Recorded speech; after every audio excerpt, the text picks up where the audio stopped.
I grew up in a family where obviously God is a big part. My father was an Orthodox rabbi, so obviously I was brought up in a house where you believed in God. But I did for quite a while. I spent about 3 years actually trying to work out for myself: does God exist, and how do I know?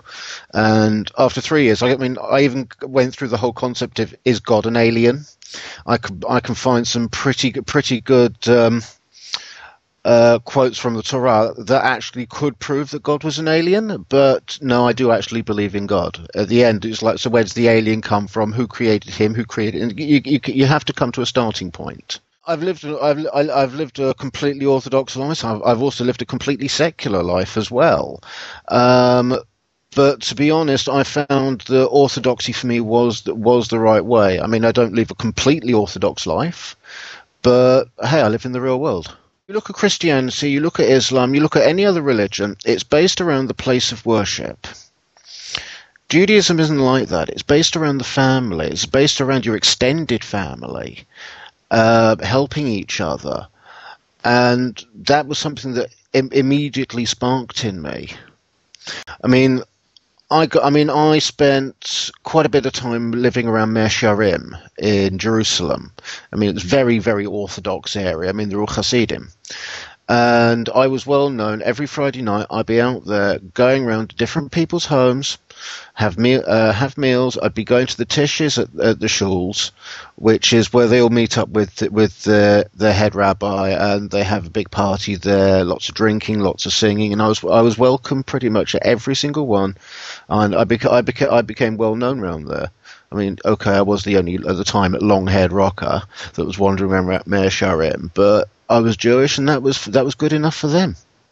So that, I suppose, that's one of the reasons that drew me so much. Basically, I mean, I lived an Orthodox life. I spent a lot of time wandering around the world. I spent quite a large amount of my time over in Israel. I got involved with the Kalbach movement over in Israel, which were basically Jewish hippies, bikers, punks, rockers, goths, but all of them were Orthodox, and they also are alternative as well. I came back to England, moved to Golders Green, very, very Jewish area, but has some very unusual ideas. And I felt very, very pushed out, shunned, and outcast because I actually was. And it became a matter of, well, why should I bother living in a community of one? This doesn't make sense, and I walked away for a bit. But I came to realise, look, it's not God's fault that some people are assholes. And that was one of the things that started to sort of kick me back in. Once I started to become ill and had quite a long series of problems, in some ways God certainly helped during that period of time, because you got to believe that something or somebody is going to help you get better, because it's not normally the doctors. And I suppose in some ways that certainly did help, bringing me back. And to be honest, I feel a lot happier living a life like this now.